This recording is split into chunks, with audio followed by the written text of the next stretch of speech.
So, ano tayo, 24 hours na fasting. Ang ginagawa ko is dinner to dinner.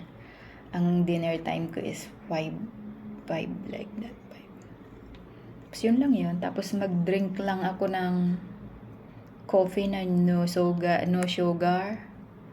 water, habang nasa fasting window tayo.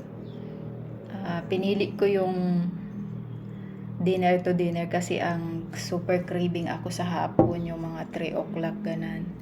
Sa umaga wala naman akong mood pang kumain hanggang 10. So konti lang talaga yung ano. So ngayon lang ako nagkape ng maaga, talaga yung pagkakape ko 12 o 11 dahil nag-walking tayo. So kinape ko muna siya. Tingnan natin, 4 days ko na yata ngayon na fasting, pero nagka-calorie deficit ako mga 2 weeks ago na siguro. Kasi tumaba talaga ako na sobra, isang buwan akong lamon ng lamon, sulog, walang lakad, walang jogging. So nag-gain ako ng 5 kg. Nasa almost 5 kg. So tanggalin ko natin yun.